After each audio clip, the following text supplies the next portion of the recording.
Hello बच्चों, नमस्कार, good morning. क्या हाल चाल हैं सभी के।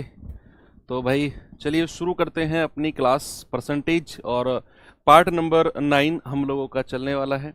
बच्चे अभी एक दो क्लास इसमें और होंगी। हालांकि 8 से 9 क्लास का ये चैप्टर है। इसमें एक दो क्लास एक्स्ट्रा आपकी लग रही हैं, ये मैं भी जानता हूँ, क्योंकि ये आपका फर्स्ट चैप्टर है। और इसमें शुरू के जो 3-4 क्लासेस या 4-5 क्लासेस तक हमारी एफिशिएंसी या फिर हमारी स्पीड जो रही वो बहुत स्लो थी, क्योंकि बच्चे नए नए जुड़ रहे थे और आप लोगों का जो ट्यूनिंग है वो मैच करने में थोड़ा सा टाइम लगता है। इस वजह से कोई भी चैप्टर मैं शुरू करता उसमें एक दो क्लास एक्स्ट्रा तो लगनी थी। हाँ, अब आगे हम जो भी चैप्टर्स करेंगे उनमें मेरी जो स्पीड है वो आपकी स्पीड के साथ कहीं ना कहीं अब मैच कर जाएगी, और फिर हम अपनी जो क्लासेस हैं उनको थोड़ा सा स्पीड अप कर सकते हैं। ठीक है, तो चलिए। हालांकि चैप्टर भी बड़ा है, परसेंटेज तो इसमें वैसे भी 8-9 क्लासेस तो लगती ही हैं नॉर्मली। हमने एक दो क्लास एक्स्ट्रा ली, उसका रीज़न मैं आपको बता चुका हूँ। आज 9th क्लास है और दो टाइप के क्वेश्चंस आज मैं आपको कराने वाला हूँ। उससे पहले थोड़ा सा मैं आपको जो हमारी फ्राइडे में क्लास हुई थी उसका रिवीजन करा देता हूँ। एक बात मैंने आपको बताई थी कि अगर हमारा खर्चा समान होगा, अगर एक्सपेंडिचर कांस्टेंट है, तो जो रेशियो किसका, कीमत का होगा, प्राइस का होगा, उसका उल्टा रेशियो किसका हो जाएगा, खपत यानी कि कंजप्शन का। कब? अगर खर्चा समान है। अगर आप अपना खर्चा नहीं बढ़ाना चाह रहे हो और किसी चीज की कीमत बढ़ गई और आप खर्चा नहीं बढ़ाना चाहते, तो भैया आपको उसकी खपत को कम करना पड़ेगा, है ना। ये बात सही है ना कि किसी चीज की कीमत बढ़ जाए और आपका खर्चा नहीं बढ़ता तो कीमत खपत को कम करना ही पड़ेगा। और किस अनुपात में करना पड़ेगा? जस्ट रिवर्स, यानी कि उल्टा आपको करना पड़ेगा। चलिए, गुड मॉर्निंग सभी को, शुरू करें भाई, टाइम हो चुका है अब हमारा। और एक क्वेश्चन शायद मैंने आपको होमवर्क भी दिया था, एसएससी जीडी 2024 का क्वेश्चन आया हुआ है। सभी लोग इसका आंसर बताएंगे, फिर मैं टाइप को चेंज करता हूं। और अगला टाइप भी इसी के ऊपर होने वाला है, जो कॉन्सेप्ट मैंने आपको बताया अभी।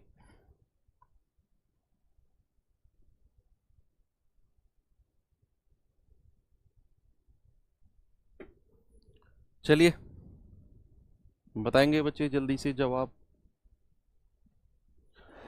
सवाल है, किसी वस्तु पर लगाए गए कर, कर होता है टैक्स, में 17% की कमी आई और उसकी खपत में 17% की वृद्धि आई, तो राजस्व में कितने परसेंट का परिवर्तन होगा?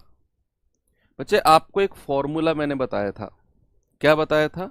कि एक फॉर्मूला हमारा होता है a plus B plus a गुणा बी बटा 100। बताया था ना 2% के लिए। और ये भी मैंने कहा था कि अगर वृद्धि हो रही होगी तो प्लस का साइन, और अगर कमी हो रही होगी तो माइनस का साइन। बच्चे यहां कह रहा है 17% की कमी, तो ए को ले लेंगे माइनस का 17। दूसरे में कह रहा है 17% की वृद्धि, तो प्लस का 17, प्लस ये आएगा -17 गुणा 17 बटे 100। तो ये तो आपस में कट गए।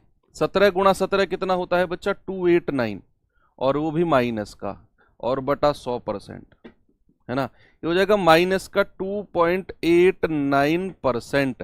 बच्चे यहां माइनस का 2.89%, माइनस का क्या मतलब है सर? माइनस का मतलब है किसी भी चीज में कमी। तो हम कह सकते हैं सर 2.89% की कमी। क्या कह सकते हैं बच्चे? 2.89% की कमी। यही हमारा सही जवाब होगा, ऑप्शन नंबर 4। और ये क्वेश्चन आया हुआ है। ठीक है, तो कोई प्रॉब्लम आपको इसमें नहीं है, ये होमवर्क क्वेश्चन था। चलिए आगे बढ़ते हैं अपने 11वें टाइप पे। और इसमें भी मैं वही कॉन्सेप्ट कंटिन्यू रखूंगा जो मैंने आपको पीछे बताया था। कौन सा कॉन्सेप्ट है, एक बार मैं उसको लिखकर आपको रिवाइज करा देता हूं बच्चे। आप सभी लोग मेरे साथ रिवाइज कर लेंगे उस चीज को, कि अगर हमारा खर्चा समान है, अगर हमारा खर्चा समान है यानी कि हम खर्चे को नहीं बढ़ाना चाहते, है ना भाई। होता है ना भाई, मान लो आपने फिक्स कर दिया है, आपने फिक्स कर दिया है कि महीने में 500 रुपए की ही सब्जी खानी है, अपनी सैलरी से फिक्स कर दिया है, चलो 500 तो कम हो गया, महीने में फिक्स कर दिया आपने कि 1500 रुपए की सब्जी खानी है, उससे ज्यादा मैं सब्जी पर खर्च करूंगा ही नहीं। अब सपोज हुआ क्या कि अब प्याज के दाम बढ़ गए, हुए ना बीच में टमाटर के दाम बढ़ गए, आपने फिक्स कर रखा है 1500, लेकिन जैसे ही प्याज टमाटर के दाम बढ़े आपने 1500 रुपए को कहीं नहीं हिलाया, जो खर्चा है वो 1500 ही आपने रखा, तो फिर आपको कहीं ना कहीं तो कॉम्प्रोमाइज करना पड़ेगा कि नहीं करना पड़ेगा? कहां पे? जिसके दाम बढ़े हैं उसकी खपत कम कर दो, सब्जी में प्याज कम डालना शुरू कर दो, सलाद में काटना प्याज कम कर दो, टमाटर सलाद में देना बंद कर दो, है ना? तो ऐसे ऐसे आप खपत कम कर दोगे उस चीज की जिसके रेट बढ़ गए हैं, तो आपका खर्चा फिर समान रहेगा। तो वही चीज है कि अगर हमारा एक्सपेंडिचर कांस्टेंट है, अगर हमारा एक्सपेंडिचर कांस्टेंट है, खर्चा समान है, तो बच्चे जो रेशियो हमारे रेट का, यानी कि जो रेशियो मूल्य का होगा ए बी, उसका अपोजिट, मूल्य को कीमत भी बोल देते हैं, उसका अपोजिट रेशियो किसका हो जाएगा? खपत, यानी कि इंग्लिश में अगर मैं कहूं तो कंजप्शन का। ये प्राइस का रेशियो है, तो कंजप्शन का रेशियो क्या हो जाएगा? जस्ट उल्टा। ये हमारा कॉन्सेप्ट है कि अगर हमारा एक्सपेंडिचर कांस्टेंट है, अगर हमारा एक्सपेंडिचर कांस्टेंट है, तो जो रेशियो प्राइस का होगा उल्टा रेशियो किसका? कंजप्शन यानी कि खपत का हो जाएगा। पॉपुलेशन वाले क्वेश्चन कराएंगे बच्चे, कराएंगे, ठीक है? वो सॉरी, चुनाव वाले। चलिए अब एक क्वेश्चन मैं आपको देता हूं, जरा यहां पर देखिए, ये सवाल देखिए एक बार।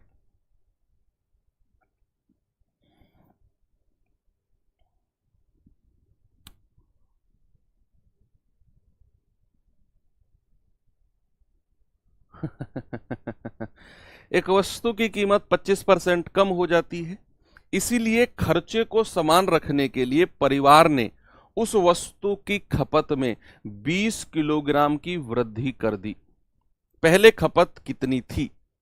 चलो बताओ, कौन बताएगा इसका जवाब? सवाल को ना बिल्कुल प्रैक्टिकली समझना है, मैं कह रहा हूं टेंशन लेकर अगर सवाल को समझोगे, मैथ्स में अगर आप टेंशन लोगे तो मैथ्स आपको डबल टेंशन देगा, ये बात पक्का है। मैथ्स को डरा के रखो, वो डर के रहेगा। डरा के रखने का मतलब है कि ज्यादा इसमें लोड नहीं लेना है, बिल्कुल प्रैक्टिकल होकर सोचो कि वस्तु की कीमत 25% कम हो गई। मैं मान लो आप मार्केट गए, आपको तरबूज लेने थे, तरबूज का गर्मी का मौसम चल रहा है, तरबूज लेने गए आप, पता चला कि तरबूज जो है वो 10 रुपए किलो बिक रहा है, और आप घर से सोच के गए थे कि 30 रुपए किलो तरबूज होगा, 30 रुपए किलो होगा, उसके हिसाब से आप रुपए लेके गए थे कि भाई मैं 90 रुपए लेके जा रहा हूं, 3 किलो तरबूज ले आऊंगा 30 रुपए किलो के हिसाब से। लेकिन पता चला भाई साहब 10 रुपए किलो तरबूज हो गया, तो आपको 90 रुपए इन्वेस्ट करने हैं। ऐसा नहीं है कि सर फिर हम 30 रुपए के 3 किलो ले लेंगे, नहीं, आपको 90 रुपए इन्वेस्ट करने हैं, 90 रुपए खर्च करने ही करने हैं तरबूज पे। तो फिर आप 10 रुपए किलो जैसे ही आपको दिखेगा आप कहोगे 90 रुपए के 9 किलो दे दे, है ना? आपकी खपत बढ़ जाएगी, कंजप्शन बढ़ जाएगा जैसे ही रेट गिरा। तो जैसे ही कीमत 25% कम हुई तो भाई साहब क्या हुआ कि खर्चा समान है, यानी कि जितना रुपए वो घर से लेकर गया था वो सारा का सारा पैसा उसका उतना ही है, ना तो बढ़ेगा ना कम होगा। तो एक परिवार ने उस वस्तु की खपत, खपत यानी कि जो उसके ऊपर चीजें उसको लेनी है, उसमें 20 किलोग्राम की वृद्धि कर दी, क्योंकि रेट कम हो गया था। और ये बात तो श्योर है कि अगर रेट कम हुआ है तो खपत तो बढ़ेगी। अब हम जानते हैं कि 25% का जो फ्रैक्शन जो भिन्न होता है बच्चे कितना होता है? 1/4। तो उसने बोला कि कीमत जो है, जो उसका प्राइस है वो 25% कम हो गया, तो बच्चे कितना हो गया? 4 से घट के 3। भाई 4 में से 1 घटा दो तो जो उसकी कीमत है 4 से 3 हो गई। तो अगर कीमत 4 से 3 है बच्चे, उसका कंजप्शन यानी कि खपत कितनी हो जाएगी? सर उल्टा कर दो इसे, कितना? 3 से 4 कर दो। कितना कर दो सर? उल्टा कर दो, जस्ट उल्टा। ये तो मैंने कई बार आपको रिवाइज करा दिया। मतलब अगर ये 3 पता है क्या है? ये 3 है उसकी पुरानी खपत, पुरानी खपत, ओल्ड कंजप्शन या ओरिजिनल कंजप्शन भी आप कह सकते हो इंग्लिश में, या पुरानी की जगह वास्तविक भी कह सकते हो, वास्तविक, वास्तविक भी बोल देते हैं कई कई सवालों में। वास्तविक या पुरानी खपत, और इधर जो आया है ये नई खपत है, नई खपत, न्यू कंजप्शन। ठीक है, तो सवाल ने कहा 20 किलो की वृद्धि हो गई खपत में, 20 किलो की वृद्धि हो गई खपत में। तो यहां भैया कितने की वृद्धि हुई है? 3 से 4, सर 1 यूनिट की। और सवाल ने बोला है 20 किलो की वृद्धि, तो 1 यूनिट का मान 20 किलो। आपसे क्या पूछ रहा है? पहले खपत कितनी थी? पहले यानी कि ओरिजिनल पुरानी खपत की बात कर रहा है। तो 3 गुणा 20 यानी कि 60 किलो। 60 किलो आपका जवाब है ऑप्शन नंबर सी। ये उसकी पुरानी खपत है जो आपसे पूछा है कि पहले उसकी खपत कितनी थी, ओरिजिनल कंजप्शन कितना था, what was the earlier consumption. ये पहले वाला है, ये बाद वाला है। इनकेस आपसे अगर पूछता कि उसकी नई खपत कितनी है, तो बच्चे आप कहते सर 1 यूनिट का मान 20, तो 4 का मान 80। ये उसकी नई खपत है, जो अब वो चीजों को खरीद रहा है, वो 80 किलो खरीद रहा है। ठीक है, चलिए एक और सवाल देता हूं थोड़ा सा बढ़ाकर। ये सवाल करिए जरा, बताएंगे बच्चे इस सवाल का जवाब जल्दी से? कई सारे सवाल हैं, पूरा का पूरा कॉन्सेप्ट आपके दिमाग में समा जाएगा, बस आप बैठकर सॉल्व करते रहो सवाल को। सवाल कह रहा है यदि कलम की कीमत में 20% की कमी होती, आप कोई मार्केट में लेने गए पेन, उसकी कीमत में 20% की अगर कमी होती, तो एक व्यक्ति 100 रुपए में 10 कलम ज्यादा खरीद लेता, तो प्रत्येक कलम की नई कीमत क्या है? यस, अब आपको ये प्रैक्टिकली मैं थोड़ा सा समझाता हूं, आपको प्रैक्टिकली समझाता हूं। भाई आप ना दुकानदार हो, मानकर चलो आप दुकानदार हो, आप सामान मार्केट से लाते हो और अपनी दुकान में बेचते हो। ठीक है, स्टेशनरी की आपकी दुकान है, स्टेशनरी की दुकान है। आप गए मार्केट, आपने कहा भाई पेन चाहिए, लेकिन आपको पता चला पेन की जो कीमत है ना, 1 रुपए, मान लो 10 रुपए का पेन आता था पहले, वो अब कम हो गया, उसमें 20% की गिरावट आ गई, 10 रुपए का नहीं है, वो सस्ता आ रहा है। तो आप ज्यादा पेन खरीदोगे या कम खरीदोगे? सर जितने खरीदने हैं उतने खरीदेंगे, ये तो हो गया चलो एक बात। दूसरी बात, मान लो अगर कीमत 10 रुपए पेन की थी, वो मान लो कम हो गई, 8 रुपए 7 रुपए हो गई, और आपको पेन के ऊपर 100 रुपए खर्च करने ही करने हैं, चाहे वो पेन 10 रुपए का हो, चाहे वो पेन 8 रुपए का हो, आपको 100 रुपए खर्च करने ही करने हैं। तो फिर तो पेन ज्यादा आएंगे ना। अगर पेन 10 रुपए से घट के 5 रुपए का हो गया, तो 100 रुपए में ज्यादा पेन आएंगे ना। बात क्लियर है ना? तो वो वही कह रहे हैं कि कलम की कीमत 20% कम हो गई, एक व्यक्ति 100 रुपए में 10 कलम ज्यादा खरीद सकता है, यानी कि उसका खर्चा 100 रुपए ही है। अपने घर से 100 रुपए ही लेकर गया है कि 100 रुपए के ही पेन लेकर आने हैं। तो अब जैसे ही वो 100 रुपए अब देगा, तो वो 10 कलम ज्यादा खरीद सकता है। क्यों? क्योंकि उसकी कीमत में कमी आई है, कलम की कीमत में। तो यहां भी खर्चा इस कंडीशन में भी समान होता है। उसने बोला है कि एक व्यक्ति 100 रुपए में 10 कलम ज्यादा खरीद सकता है। देखो ये एक कंफ्यूजन होता है बच्चों में, सामने देखो सभी लोग, आप लोग समझोगे 100 रुपए में 10 कलम ले रहा है, नहीं, 100 रुपए में 10 कलम नहीं ले रहा, ये 100 रुपए तो उसका टोटल खर्चा है, टोटल, और ये वो एक्स्ट्रा ले रहा है, एक्स्ट्रा। ये तो 100 रुपए तो उसका टोटल खर्चा है जो उसने दिए, और ये एक्स्ट्रा मिले हैं उसे 10 कलम। क्यों? क्योंकि कीमत में 20% की गिरावट आई, जिसकी वजह से 10 पेन ज्यादा मिले। ये 100 रुपए तो टोटल खर्चा है सभी पेनों के लिए जो उसने दिया है। ठीक है, तो यहां भी एक कंडीशन बन गई कि खर्चा जो है वो समान है। अब खर्चा समान की कंडीशन में मैंने आपसे बोला कि 20% का जो भिन्न है बच्चा, जो फ्रैक्शन होता है, कितना है? 1/5। तो जरा मुझे बताना कीमत का रेशियो क्या होगा? 20% की कमी आई है, तो 5 में से 1 कम होकर कीमत कितनी हो जाएगी? 4। भाई मानकर चलो पहले जो पेन है वो 5 रुपए का आ रहा था, अब 4 रुपए का आएगा, और आपके पास तो 100 रुपए हैं, आपके पास तो 100 रुपए हैं। तो भैया खपत का रेशियो क्या हो जाएगा? जस्ट उल्टा, 4 से 5 उल्टा कर दो। यानी कि ये उसकी ओरिजिनल कंजप्शन, पुरानी खपत या वास्तविक खपत है, और ये उसका न्यू कंजप्शन यानी कि नई खपत है।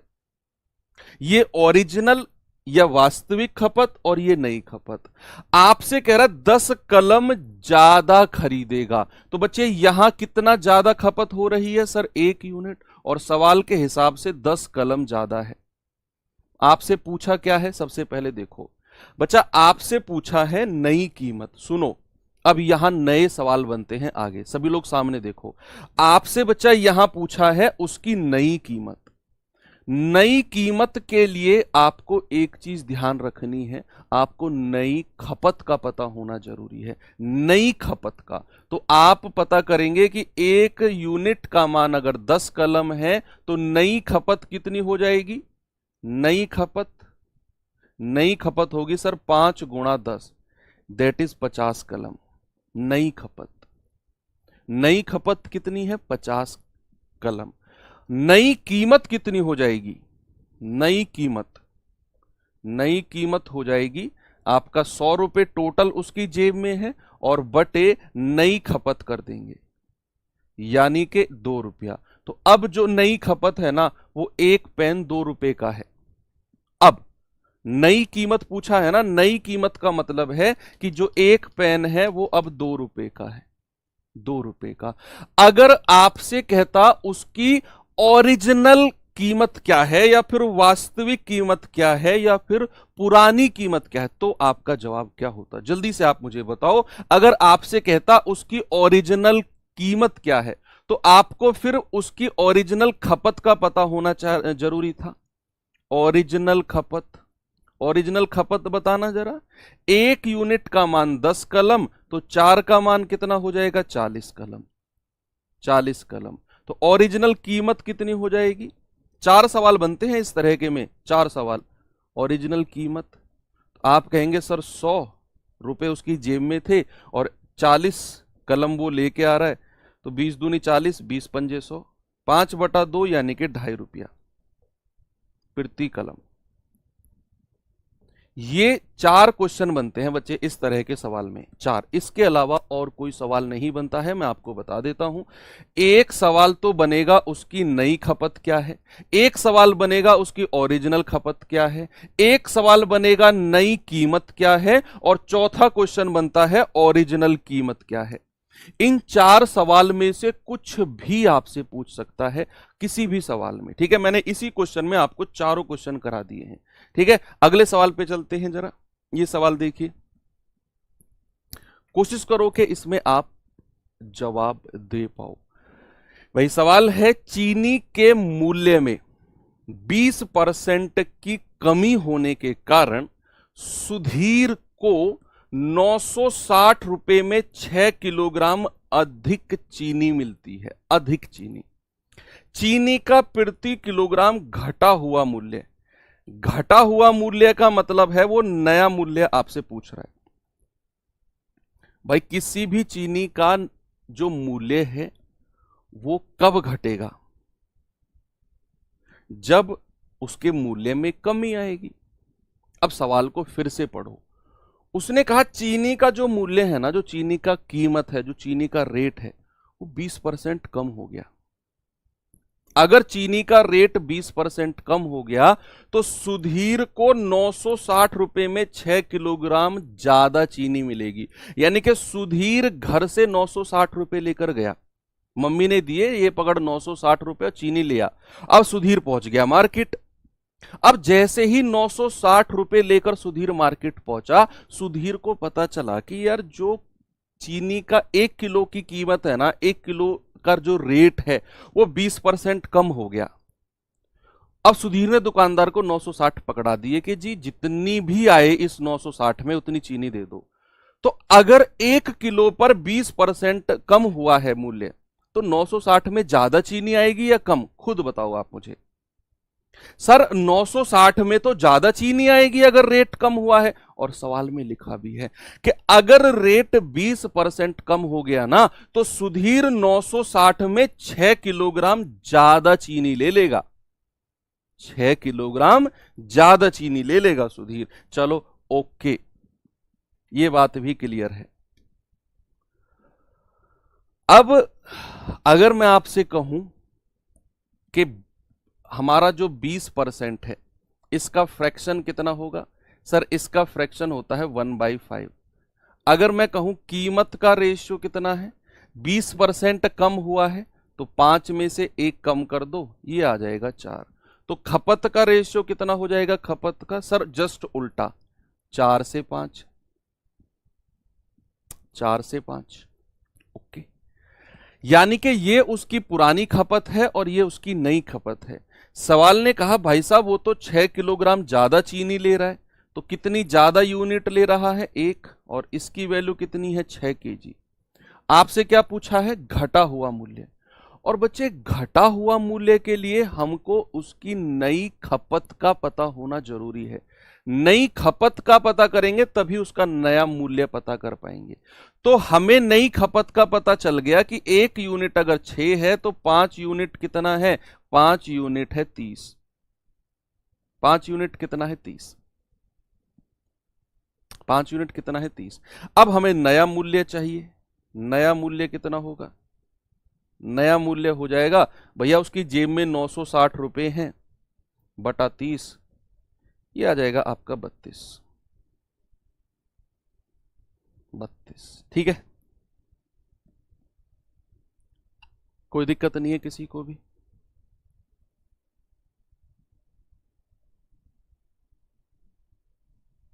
ट्रिक इस मुझे लग रहा है यार ये बेस्ट ट्रिक है। चलो आप अगर कह रहे हो तो इसकी ना एक ट्रिक और बता देता हूं आपको मैं। हालांकि ज्यादा ट्रिक बताने से दिमाग में शॉर्ट सर्किट हो जाते हैं। एक बच्चा बार बार कमेंट कर रहा है सर कोई और ट्रिक, ये ट्रिक ही तो है जो बता रहा हूं। चलो ठीक है, फिर भी एक बच्चा कह रहा है तो उसको बता देते हैं। ज्यादा ट्रिक ट्रिक ट्रिक ट्रिक जाओगे शॉर्ट सर्किट होने के चांसेस बन जाते हैं। चलो फिर भी मैं बता देता हूं इस सवाल में। देखो सामने देखो, पेन साइड में रख दो, पेन साइड में रख दो, आपके हाथ में जो भी है सामने देखो। सवाल करा चीनी के मूल्य में 20% की कमी हुई। चीनी के मूल्य में क्या हुआ बच्चा, 20% की कमी हुई। अब इस 20% की कमी में, इस 20% की कमी के कारण सुधीर की जेब में 960 रुपए ही है और सुधीर 6 किलोग्राम अधिक चीनी खरीद रहा है। अब सुनना, अगर ये 20% की गिरावट नहीं होती कीमत में, अगर ये 20% की गिरावट नहीं होती कीमत में, तो क्या ये 6 किलोग्राम ज्यादा ले पाता सुधीर, बताओ। अगर कीमत में 20% की गिरावट नहीं होती तो क्या 6 किलोग्राम ज्यादा चीनी सुधीर ले पाता। आप कहेंगे नहीं सर, 20% की गिरावट नहीं होती तो 6 किलोग्राम नहीं ले पाता एक्स्ट्रा वो। तो क्या मैं ये कह सकता हूं कि जो 20% की वैल्यू है बच्चे वो 6 किलोग्राम के बराबर हो जाएगी। 20% की जो वैल्यू है 6 किलोग्राम के बराबर हो जाएगी। तो यहां से अगर मैं कहूं आपसे कि 100% की वैल्यू कितनी है, भाई 20% को 100% बनाने के लिए 5 से गुणा करना पड़ेगा, तो 6 को भी 5 से गुणा करना पड़ेगा, तो 100% की वैल्यू हो गई 30 केजी। देखो या तो आप ऐसा करते कि 20% बराबर 6 किलोग्राम, फिर 1% और फिर 100%, तब भी 30 आता। मैंने क्या कहा, मैंने कहा 20% बराबर 6, तो 100% की वैल्यू हमको चाहिए। तो 20% को 100% बनाने के लिए 5 से गुणा करना पड़ेगा, 20 पंजा 100। तो भैया इधर भी 5 से गुणा करना पड़ेगा, 6 पंजा 30। यानी कि 100% की वैल्यू 30 किलोग्राम है। और जो ये 30 किलोग्राम आया है ना, ये उसकी नई खपत हो गई, नई खपत। और अगर नई कीमत हमको चाहिए, नई कीमत हमको चाहिए, तो भैया 960 उसकी जेब में है और बटे 30 कर देंगे, 32 आ गया। ऐसे भी आप कर सकते हो। अगर आपको पुरानी खपत चाहिए, यहां से तो हमेशा नई खपत आएगी आपके पास। अगर पुरानी खपत आपको चाहिए, पुरानी खपत, पुरानी खपत, तो आप कह सकते हो 30 किलोग्राम नई खपत है जिसमें 6 किलोग्राम ज्यादा वो ले पा रहा है। तो 30 में से अगर मैं 6 घटा दूंगा तो पुरानी खपत आ जाएगी 24। यानी कि पहले वो 24 किलो ही खरीद पा रहा था, अब 6 किलोग्राम ज्यादा 30 किलो खरीदेगा। तो पुरानी कीमत अगर हमें पता करनी हो तो भैया 960 बटा 24, 24 चौके 96, 40 रुपया। ऐसे भी आप कर सकते हो, ठीक है, कोई दिक्कत नहीं है। पिछले सवाल में भी आप ये चीज लगा सकते हो, जैसे ये रहा सवाल, इसमें भी आप ये चीज लगा लो, सेम क्वेश्चन है। देख लो भैया सवाल को। सवाल क्या कह रहा है कि यदि कलम की कीमत में 20% की कमी आई तो एक व्यक्ति 100 रुपए में 10 कलम ज्यादा खरीद रहा है, 10 कलम ज्यादा। यानी कि अगर ये 20% की कमी आई है तो इसी की ही वजह से 10 कलम ज्यादा खरीदी जा रही हैं। अगर ये 20% की कमी नहीं आती तो 10 कलम ज्यादा नहीं खरीदी जाती भाई साहब। तो मैं कह सकता हूं कि 20% की जो वैल्यू है ये 10 कलम के बराबर होगी। तो 100% की वैल्यू क्या होगी भाई? 20% को 100 बनाने के लिए 5 से गुणा करना पड़ेगा, तो इधर भी 5 से गुणा कर दो, तो 10 पंजे 50, 100% की वैल्यू आ गई 50। यही आपकी क्या हो गई? नई खपत हो गई। आपसे क्या पूछ रहा है? नई कीमत। तो नई कीमत क्या हो जाएगा बच्चा? नई कीमत हो जाएगी 100 बटे 50, 2। ऐसे भी आप कर सकते हो, ऐसे भी आप कर सकते हो कि जो ये 20% की कमी है इसी की वजह से 10 कलम ज्यादा ले रहा है। तो 20% की वैल्यू 10 कलम, 1% की वैल्यू और 100% की वैल्यू, 2 स्टेप बढ़ेंगे आपके। ऐसा अगर आप करोगे तो मैंने 20% को डायरेक्ट 100% में बदला, तो मैं जानता हूं 20 पंजा 100 होता है, तो 5 से गुणा किया, तो इधर भी 5 से ही गुणा करना पड़ेगा बच्चे। 10 पंजे 50, ये नई खपत है, तो नई कीमत हो जाएगी 100 बटे नई खपत 50, यानी कि 2। पुरानी खपत अगर हमें पता करनी है तो 50 में से 10 घटा दो, 40 आएगा।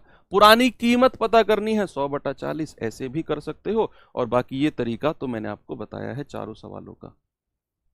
चलो आगे बढ़ते हैं, ये सवाल करिए जरा।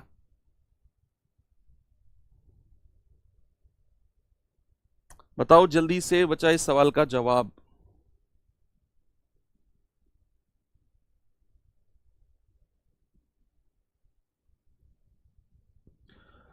नमक की कीमत में 15% की कमी, नमक की कीमत 15% कम हो गई, जिसकी वजह से एक व्यक्ति को 272 रुपए में 2 किलोग्राम अधिक नमक खरीदने में सक्षम बनाती है। नमक की घटी हुई कीमत बताओ क्या होगा? घटी हुई कीमत का मतलब है नई कीमत, नई कीमत बताओ।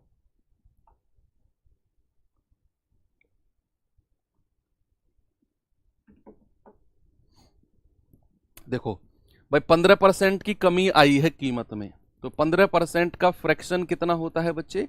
15 बटे 100, और यानी कि 3 बटा 20। तो कीमत के बारे में क्या बोला है उसने? उसने कहा 15% की कमी।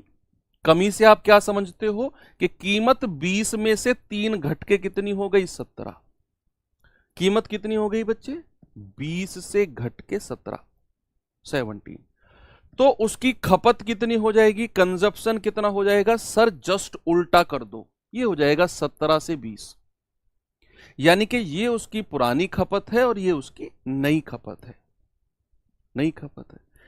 सवाल ने कहा कि भैया वो तो 2 किलोग्राम ज्यादा नमक खरीद रहा है, ज्यादा नमक है ना। तो कितना डिफरेंस है यहां से? 3 यूनिट का, और 3 यूनिट का मान है 2 किलो। तो भैया 1 यूनिट का मान कितना होगा? 2 बटा 3 kg। हमें से जो पूछा है वो घटी हुई कीमत पूछी है, और घटी हुई कीमत के लिए हमें नई खपत का पता होना जरूरी है, जो कि 20 यूनिट है। बच्चे 20 यूनिट की वैल्यू कितनी होगी? 20 गुणा 2 बटा 3, यानी कि आप कहेंगे सर 40 बटा 3 kg। ये उसकी नई खपत हो गई। नई खपत। हमसे पूछा घटी हुई कीमत, घटी हुई कीमत का मतलब नई कीमत ही हमसे कह रहा है, नई कीमत, नई कीमत। तो बच्चे नई कीमत के लिए हम कहेंगे कि सर 272 रुपए उसकी जेब में है।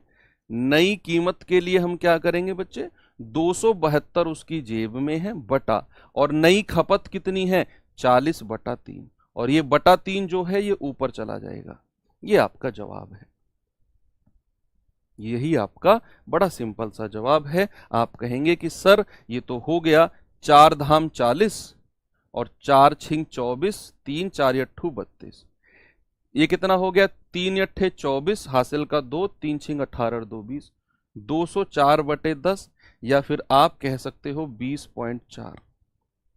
ये मेरा सही जवाब है, ऑप्शन नंबर ए। ठीक है, कोई दिक्कत नहीं है।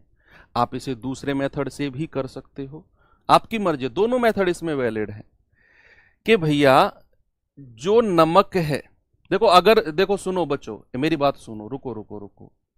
आप में से जितने भी ऐसे लोग हैं ना जो मेरे साथ कॉपी में उतार रहे हैं सवाल को और सॉल्यूशन को, जैसे मैंने कोई क्वेश्चन दिया, आप तुरंत इसको नोट करने लग गए, मास्टर जो बोल रहा है बोलने दो, फिर मैंने यहां सॉल्यूशन लिखा, आप पीछे से सॉल्यूशन नोट करते हुए आ गए, लगे पड़े हो, लगे पड़े हो। अगर आप ऐसा कर रहे हो तो एक कॉपी के कोने में लिख लो कहीं कि दीपक सर ने बोला है कि मैं कभी भी मैथ्स नहीं सीख पाऊंगा इस तरह से, कभी नहीं सीख पाओगे आप। बनाते रहो नोट्स, पूरी कॉपी भर दो, आप नहीं सीख पाओगे नोट्स। बच्चे पूरे 7 साल का अनुभव है मुझे इस मैथ्स के फील्ड में, पूरे 7 साल के अनुभव का निचोड़ बता रहा हूं, कभी नहीं सीख पाओगे इस तरीके से मैथ्स। आज ही छोड़ दो ये काम अगर आप कर रहे हो तो, क्योंकि अभी शुरुआत है। रफ कॉपी लेकर बैठो और उसमें ये क्वेश्चन देखो और सॉल्यूशन करने लगो। नहीं आ रहा मेरा सॉल्यूशन देखो, अगले सवाल में खुद का दिमाग लगाओ। नोट्स बनाने हैं तो जो मैं हैंड रिटन नोट्स आपको प्रोवाइड कराता हूं उसमें से अपनी कॉपी सजाकर लिख लो, आपकी मर्जी है, अपनी कॉपी सजा लो, ऐसे कर लो, ठीक है, कोई दिक्कत नहीं है। चलो दूसरा तरीका क्या है, सवाल ने कहा नमक की कीमत में 15% की कमी आई है, नमक की कीमत में 15% की कमी आई है, जिसकी वजह से वो 272 में 2 किलोग्राम नमक ज्यादा ले रहा है। देखो अगर ये 15% की कमी नहीं आती तो ये 2 किलोग्राम ज्यादा नमक ले ही नहीं पाता, ले पाता क्या, नहीं।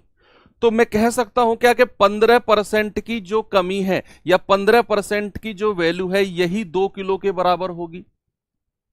बच्चे इसको तो 100% नहीं बना सकते क्योंकि 15 के पहाड़े में 100 आता ही नहीं है, तो 1% बराबर 2/15, तो 100% बराबर कितना होगा, 100% बराबर होगा 2/15 और गुणा 100, तो 5 तिया 15 और 20 पंजे 100 और 20 दूनी 40/3 केजी। ये 40/3 केजी क्या आया है बच्चा, उसकी नई खपत, नई खपत। सवाल कह रहा है कि उसका घटा हुआ कीमत बताओ, यानी कि नई कीमत, जो नई कीमत उसकी बनी है वही घटी हुई कीमत है। तो नई कीमत क्या हो जाएगी उसकी, नई कीमत वो हो जाएगी 272 रुपए उसकी जेब में है, और 40/3 किलो वो ले पा रहा है, ये बटा 3 ऊपर चला जाएगा। सॉल्व अगर आप करेंगे, पिछले क्वेश्चन में हमने किया है, ये 20.4 ही आ जाएगा। ऐसा भी आप कर सकते हो, ठीक है, ऐसा भी आप कर सकते हो। चलिए ये सवाल करेंगे जरा, यहां से सवाल शुरू है ये हिंदी में।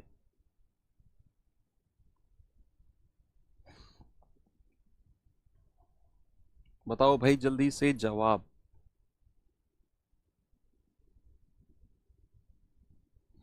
सवाल कह रहा है चीनी के भाव में 25% की कमी हो जाने से, due to the 25% reduction in the price of sugar, a person can buy 7.5 kg more sugar for ₹360। Okay, the initial price of sugar per kg, बताओ। सवाल कह रहा है चीनी के भाव में 25% की कमी हुई और जिसकी वजह से 360 रुपए किसी आदमी के पास थे और वो 25% की कमी के कारण 7.5 किलो ज्यादा चीनी खरीद रहा है। आपकी मर्जी है, आप किसी भी तरीके से कर सकते हो। ठीक है, तो बच्चे यहां सबसे पहले 25% का जो फ्रैक्शन है कितना होता है, 1/4, है ना। तो कीमत के बारे में उसने क्या बोला है, उसने कहा है 25% की कमी, यानी कि कीमत हो जाएगी 4 से 1 कम होकर 3। तो खपत के लिए मैंने बोला है जस्ट उल्टा, 3 से 4, यानी कि ये उसकी पुरानी खपत है और ये उसकी नई खपत है। सवाल ने कहा वो तो 7.5 किलो ज्यादा चीनी खरीद रहा है, 7.5 किलो को 7.5 केजी भी बोल सकते हो। ठीक है, तो 1 यूनिट ज्यादा खरीद रहा है जिसकी वैल्यू कितनी है, 7.5 किलो, यानी कि 7.5 केजी। इसका मतलब भी 7.5 किलो ही है। आपसे कह रहा है उसकी आरंभिक मूल्य, देखो यहां उसका नया मूल्य नहीं पूछा, यहां बच्चे पूछा है आरंभिक मूल्य। आरंभिक मूल्य, आरंभिक मूल्य जो उसका वास्तविक मूल्य था, उसके लिए मुझे आरंभिक खपत या फिर ओरिजिनल कंजप्शन भी पता होना जरूरी है। तो 1 यूनिट का मान 7.5 है, तो उसकी ओरिजिनल खपत कितनी हो जाएगी, ओरिजिनल खपत वो हमें पता होना जरूरी है, क्योंकि हमसे आरंभिक मूल्य पूछा है। पिछले जो सवाल हमने किए उसमें नई खपत, घटा हुआ मूल्य, नया मूल्य पूछ रहा था, तो ये वाली खपत हम निकाल रहे थे। इस बार उसने आरंभिक पूछा है, तो ये वाली हम निकालेंगे। तो यहां से खपत 1 यूनिट का मान 7.5, तो 3 का मान कितना होगा बच्चे, 7.5 गुणा 3, ये हो जाएगा आपका 3 पंजे 15, 3 सत्ते 21 और 1 22, 22.5 केजी। कितना आ जाएगा बच्चे, 22.5 केजी। ये नई खपत, सॉरी पुरानी खपत है। अगर हमें बताना है पुराना मूल्य, पुराना मूल्य, तो ये हो जाएगा आपका, या आरंभिक मूल्य अगर हमें बताना है, आरंभिक मूल्य, तो ये हो जाएगा उसकी जेब में 360 रुपए थे, डिवाइडेड बाई 22.5, हो गया सवाल। ये पॉइंट हटेगा, ऊपर 1 जीरो से मल्टीप्लाई कर दो, 25 या फिर आप कहेंगे 9 से, 9 दूनी 18, 9 पंजे 45, 9 चौक 36, 4 से 5 पूरे 25, 5 अट्ठू 40, 5 दूनी 10 और 8 दूनी 16, हो गया सवाल, 8 दूनी 16। आगे बढ़ू, आप इसे दूसरे तरीके से भी कर सकते हो कि भैया जो 25% की कमी आई है, इसी की वजह से वो 7.5 किलो ज्यादा खरीद रहा है, इसी 25% की वजह से 7.5 किलो ज्यादा खरीद रहा है, तो मैं कह सकता हूं 25% की वैल्यू ही 7.5 किलो के बराबर है। 25% की वैल्यू ही 7.5 किलो के बराबर है। तो यहां से हमें 100% की वैल्यू बताना जरा, इसी को मैं कहूंगा 25 चौके 100, 25% को 100% बना सकते हैं, तो इसको भी 4 से गुणा कर दो, ये कितना आ जाएगा, 7 चौक 28, 5 चौके 20, 30 केजी। भाई 4 की गुणा इसमें करो, 7.5 में 30 किलो आएगा। अब ये 30 किलो तो बच्चे हमको क्या मिला है, ये उसकी नई खपत है, नई खपत, नई खपत। हमें बताना है क्या बच्चे, हमें बताना है आरंभिक मूल्य, और इसके लिए हमें आरंभिक खपत भी पता होना जरूरी है। तो आरंभिक खपत या फिर अगर मैं कहूं पुरानी खपत कितनी हो जाएगी, आप इस 30 में से ये 7.5 केजी घटा दो, तो ये आ जाएगा 22.5 केजी। ठीक है, बस मूल्य अगर आरंभिक निकालना है तो आप 360 बटा 22.5 कर दो, आपका जवाब आ जाएगा 16, ऑप्शन नंबर 1। ठीक है, एक और सवाल देता हूं इसी में थोड़ा सा चेंज करके, ये सवाल करिए जरा, बताएंगे बच्चे इसका जवाब सभी लोग।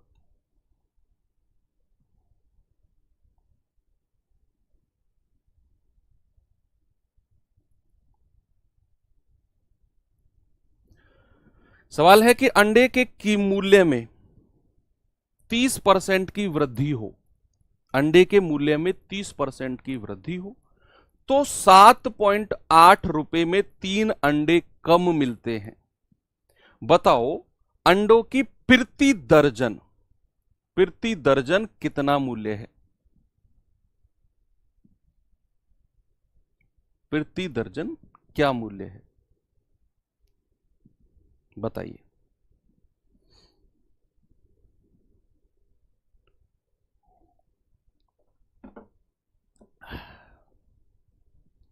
सवाल करें अंडे के मूल्य में 30% की कमी हो, जिसकी वजह से 7.8 रुपए में 3 अंडे कम मिलते हैं। ठीक है, कोई दिक्कत नहीं है। तो बताओ अंडों की प्रति दर्जन मूल्य कितना है। अब यहां ये चीज स्पष्ट नहीं की, हमें ये चीज क्लियर नहीं की कि जो पर डजन रेट पूछा है वो नया पूछा है या ओरिजिनल। ये लिखना चाहिए था सवाल को। उसने बोल दिया बस कि बताओ अंडों का प्रति दर्जन मूल्य क्या है। कौन सा मूल्य है, नया या पुराना? चलो अभी देखते हैं, पहले हम पुराना निकालते हैं, ओरिजिनल निकालते हैं। अगर ऑप्शन मिल गया तो अच्छा है, नहीं तो फिर हम नया मूल्य निकाल देंगे। सबसे पहले मुझे बताओ 30% का फ्रैक्शन भिन्न कितना होता है। आप कहेंगे सर 3/10 है ना, 30/100 3/10। तो कीमत के बारे में क्या बोला है, 30% की वृद्धि। वृद्धि का मतलब है 10 से 3 बढ़ के कितना हो जाएगा, 13 यानी कि 13। और अगर मैं कहूं खपत के बारे में, खपत कितना होगा सर, इसका उल्टा, यानी कि 13 से 10 हो जाएगी खपत, जस्ट उल्टा। यानी कि अगर उसकी ओरिजिनल खपत 13 है तो नई खपत कितनी है, 10। ये नई खपत है।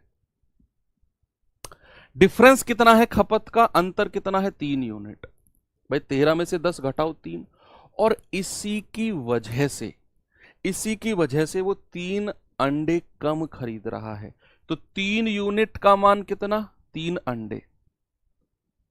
तो 1 यूनिट का मान कितना, 3 से 3 कट जाएगा सर, 1 यूनिट का मान आएगा 3/3, यानी कि 1 अंडा 1 यूनिट का।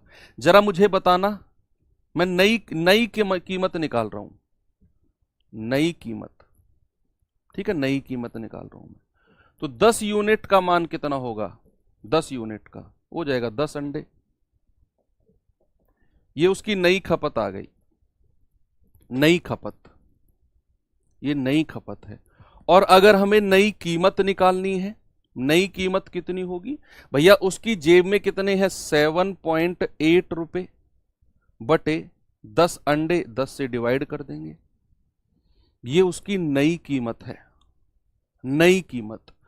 और ये तो नई कीमत किसकी है बच्चे, 1 अंडे की, 1 अंडे की नई कीमत है ना भाई। 10 अंडे की कितनी कीमत है, 7.8 रुपीज। तो 1 अंडा की होगी 7.8/10। और हमें तो बताना है प्रति दर्जन। आप मुझे बताओ 1 दर्जन में कितनी चीज होती है, 1 दर्जन में आप कहेंगे सर 12। तो 1 अंडे की कीमत अगर 7.8/10 है तो 12 अंडे की कीमत कितनी होगी, वो होगी 7.8/10 और गुणा 12। ये हमारा जवाब होगा अगर वो नई कीमत की बात कर रहा होगा। हालांकि क्वेश्चन में स्पष्ट नहीं है।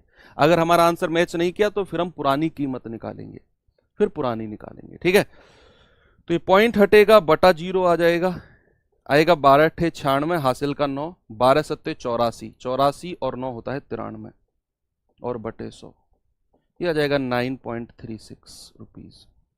मैच कर गया, मतलब हमारा आंसर आएगा ऑप्शन नंबर 3। मैं फिर से रिपीट करता हूं, सामने देखो सभी लोग, लुक एट मी। सवाल ने कहा कि अंडे की कीमत में ना 30% की वृद्धि हुई है। 30% की वृद्धि मतलब 3/10। तो जो कीमत है वो 10 से 13 हो गया, वृद्धि हुई है। तो खपत कितना हो जाएगा, जस्ट इसका उल्टा, 13 से 10। अंतर कितना आया खपत का, 3। और सवाल ने कहा 3 अंडे कम। तो 3 यूनिट का मान 3, 1 का मान 1। तो मैं नई खपत निकाल रहा हूं, नई खपत। तो 10 यूनिट का मान 10 अंडे। अब नई खपत मिल गई तो नई कीमत कितनी होगी 1 अंडे की, 7.8/10। ये 1 अंडे की कीमत आई है। हमें तो प्रति दर्जन रेट बताना है 12 अंडे का कीमत। तो 1 का इतना तो 12 का कितना, 12 से गुणा कर दो, हमारा जवाब आ गया 9.36। ये 12 अंडे का है, ठीक है। ओके, आगे बढ़ते हैं। लास्ट क्वेश्चन इस टाइप का, फिर मैं टाइप को चेंज कर दूंगा। ये बड़ा इंपॉर्टेंट टाइप था बच्चा, जो मैंने अभी कराया है ना, ये वास्तव में बहुत इंपॉर्टेंट टाइप है। चांसेस हैं कि यहां से आपके एग्जाम में सवाल बने। एसएससी का फेवरेट टाइप है ये। यदि अंडे के मूल्य में वृद्धि 30% हो तो 7.8 में 3 अंडे कम मिलते हैं। अच्छा, ये तो हो गया क्वेश्चन, हो गया ना, 9.36 अभी निकाला था। चलिए टाइप चेंज करते हैं, ठीक है भाई। उससे पहले ना आपको मैं थोड़ा सा एक डिस्कशन करता हूं, बड़ा बेसिक टाइप का डिस्कशन है, बहुत बेसिक टाइप का, सुनना मेरी बात।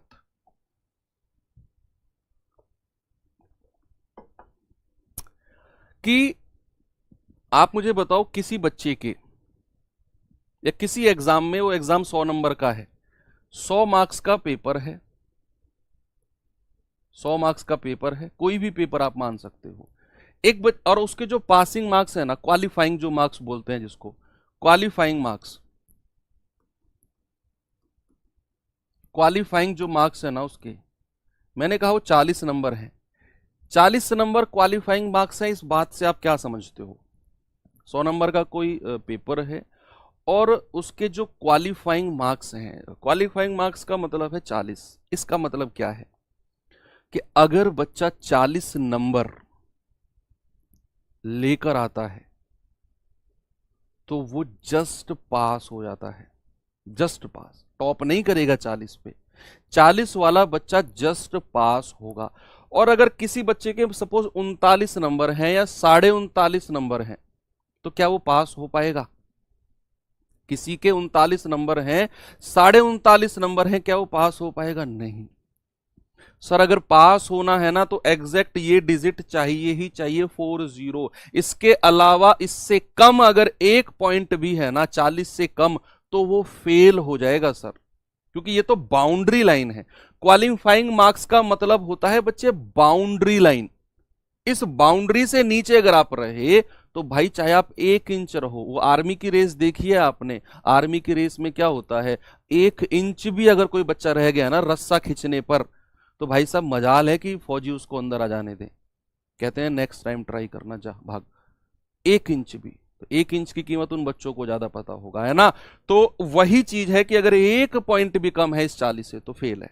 इसको बोलते हैं क्वालिफाइंग मार्क्स, है ना, पासिंग नंबर, पास मार्क्स जिसको बोलते हैं। 100 मार्क्स ये मैक्सिमम नंबर है, मतलब इतने नंबर का पेपर है, इतने में से इतने ले आओ तो आप टॉप कर जाओगे, आप टॉप कर जाओगे। 40 है तो फिर आप पास हो, ठीक है। तो ये चीज आपकी क्लियर है, यही थोड़ा सा पॉइंट आपको बताना था, इस वर्ड का मतलब, क्वालिफाइंग मार्क्स का मतलब। चलो मैं आपको लेकर चलता हूं। हाँ, एक चीज और बताता हूं। मान लो क्वालिफाइंग मार्क्स 40 है, क्वालिफाइंग मार्क्स 40 है, और मैंने कहा एक बच्चे के ना 30 नंबर आए, एक बच्चे के 30 नंबर आए, 30 मार्क्स आए, एक बच्चे के 30 मार्क्स आए, और मैंने आपसे पूछा बताओ वो कितने नंबर से फेल हो गया।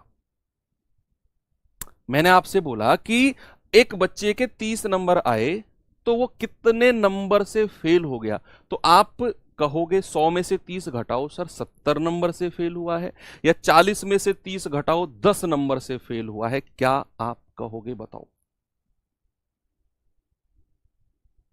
मैंने कहा एक बच्चे के 30 नंबर आए तो वो कितने नंबर से फेल हुआ, 100 में से 30 घटाकर कहोगे 70 नंबर से फेल हुआ, या फिर 40 में से 30 घटाकर कहोगे 10 नंबर से फेल हुआ। आप कहोगे सर जब भी वो 30 नंबर लेकर आया है ना तो हम 40 से कंपेयर करेंगे कि सर 40 में से 30 घटा दो, हम कहेंगे कि सर वो बच्चा जो है ना वो 10 मार्क्स से फेल हो गया, 10 मार्क्स से फेल हो गया, फेल हो गया, ये हम कहेंगे। ये हम कहेंगे कि अगर एक बच्चा 30 नंबर लाया है ना तो 10 नंबर से फेल हो गया।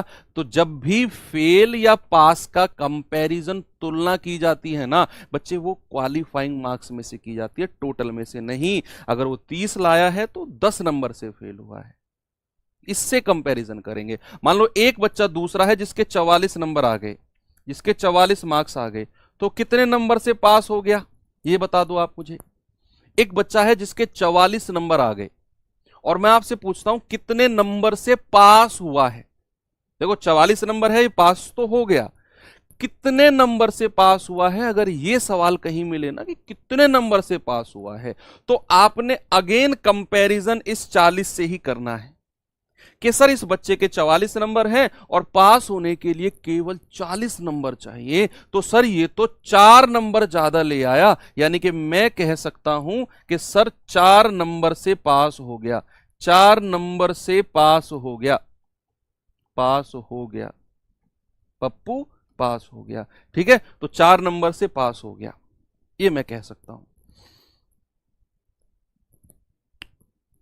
अगर फेल हुआ है तो भी इसी से कंपैरिजन करेंगे, अगर पास हुआ है बच्चा तो भी इसी से कंपैरिजन करेंगे, टोटल से कोई मतलब नहीं है, क्वालिफाइंग मार्क्स से मतलब है। तो ये कॉन्सेप्ट एकदम क्लियर रहना चाहिए, तभी आप इस टाइप के सवाल जो टाइप 12 हम करने वाले हैं आप इसे पकड़ पाओगे, और पकड़ लोगे, कुछ इतना बड़ा है नहीं। जरा एक बार सवाल देखिए, 2024 जीडी का आया हुआ सवाल है ये, जो अभी लेटेस्ट में एग्जाम हुआ है, जरा देखेंगे इसको भाई और बताओ इसका जवाब क्या होगा। एक परीक्षा में उपस्थित होने वाले विद्यार्थियों की कुल संख्या में से 93% पास हुए हैं, 93% बच्चे उत्तीर्ण यानी कि पास हुए हैं, और 9275 जो बच्चे हैं वो अनुत्तीर्ण यानी कि फेल हो गए। परीक्षा में उपस्थित होने वाले विद्यार्थियों की कुल संख्या क्या है। In an examination out of the total number of students who appeared 93% passed, 93% बच्चे पास हुए हैं, 9275 स्टूडेंट फेल्ड। परसेंटेज तो पास का दिया हुआ है और संख्या फेल की दी हुई है। What is the total number of students who appeared in the examination, जिन्होंने एग्जाम दिया, पास या फेल से मतलब नहीं है, जिन्होंने एग्जाम दिया। बच्चे सवाल में एक बात साफ बोली है उसने, क्या बोला है बच्चे, साफ बोला है कि जो 93% बच्चे हैं ना वो तो पास हुए हैं। अगर मैं आपसे कहूं फेल कितना परसेंट हुए हैं तो आपका जवाब क्या होगा। अगर मैं आपसे कहूं 93% पास हुए हैं तो फेल कितने परसेंट हुए होंगे, आप 100 में से घटा दोगे, आप 100 में से 93 घटाओगे बच्चे, आप कहोगे कि सर फेल हुए हैं 7% बच्चे। और आपको जो ये नंबर दिया हुआ है ना ये फेल का दिया हुआ है कि 9275 बच्चे जो हैं ये फेल हुए हैं। तो मैं कह सकता हूं 7% की वैल्यू है 9275, तो 1% का मान कितना है बच्चा, 9275 बटा 7, तो 7 एकम 7, 2 7 तिया 21, 1 7 दूनी 14, 7 पंजी 35, ये 1% है, तो 100% की वैल्यू कितनी हो जाएगी 1325 और इंटू 100। तो कितने बच्चों ने एग्जाम दिया होगा, इतने बच्चों ने एग्जाम दिया होगा 1,32,500। ऑप्शन नंबर आपका 3 बिल्कुल सही है। आसान क्वेश्चन है, कोई दिक्कत नहीं है इसमें, है ना। आपने देखा कि सर अगर 93% पास हुए हैं तो 100 में से 93 घटा दो, 7% फेल हुए होंगे, और हमें तो फेल की संख्या दे रखी है कि 9275 फेल हो गए, अनुत्तीर्ण हो गए। तो 7% इतना, 1% 1325, 100% यानी कि इतना। 100% का मतलब जिन बच्चों ने सभी ने मिलकर एग्जाम दिया, फेल और पास सबको मिलाकर उसने पूछा है। कुल संख्या का मतलब वही है कि फेल और पास दोनों को मिलाकर। ये सवाल करिए जरा, ये भी जीडी 2024 का आया हुआ सवाल है।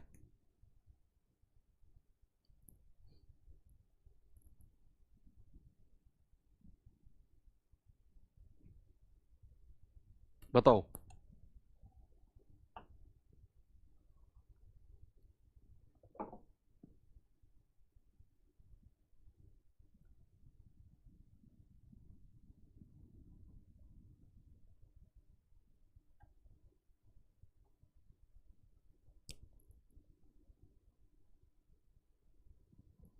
एक विद्यार्थी ने एक परीक्षा में 75% अंक प्राप्त किए, उसके नंबर हैं 75%, और उसे 60% अंक प्राप्त करने वाले दूसरे विद्यार्थी के अंक से 30 अंक ज्यादा मिले हैं। ओके, तो बताओ परीक्षा के अधिकतम अंक कितने थे। याद रखना, जब भी परसेंटेज में बात हो रही होगी ना तो मैक्सिमम मार्क्स मतलब अधिकतम अंक, जब भी परसेंटेज में बात हो रही होगी तो बच्चे याद रखना मैक्सिमम मार्क्स जो होते हैं ना, अधिकतम अंक जो होते हैं हमेशा 100% होते हैं, हमेशा। मैक्सिमम मार्क्स अधिकतम अंक का क्या मतलब है? जितने नंबर का पेपर है। मान लो आप जीडी का एग्जाम देने जाओगे तो अधिकतम अंक कितने हैं इसमें? आप कहेंगे सर 100 नंबर का ये पेपर होता है, अधिकतम अंक 100 नंबर है ना? तो जितने नंबर का पेपर होता है that is called maximum marks, ठीक है? अधिकतम अंक उसी को कहते हैं। अब यहां कह रहा है कि एक बच्चे के आए हैं 75% नंबर और दूसरे बच्चे के आए हैं 60% नंबर, और सवाल ने कहा जो जो 75% वाला है ना वो 60% वाले से 30 नंबर ज्यादा ले आया, 30 अंक ज्यादा ले आया वो। तो अगर मैं यहां परसेंटेज में ही बात करूं कि भैया कितना परसेंटेज ज्यादा ले आया है, तो 75 में से 60 गया, सर 15% अंक ज्यादा ले आया, 15% ज्यादा है इस वाले के, और सवाल के हिसाब से तो 30 नंबर ज्यादा है। तो क्या मैं कह सकता हूं कि 15% की ही वैल्यू 30 नंबर होगी? भाई जितना परसेंट ज्यादा है, मैंने देखा इसके 75% इसके 60, तो परसेंटेज में तो 15% ज्यादा है, और सवाल में कह रहा है 30 अंक ज्यादा। तो 15% बराबर 30 अंक, 1% बराबर कितना? 30/15, यानी कि 2 अंक, और हमें तो 100% की वैल्यू चाहिए, ये हो जाएगी 2 गुणा 100 यानी कि 200 अधिकतम अंक। 100% की वैल्यू ही निकालनी है हमें, क्योंकि वही आपके मैक्सिमम मार्क्स अधिकतम अंक होते हैं। आसान क्वेश्चन था ना? चलो एक और सवाल देता हूं, ये सवाल करिए जरा।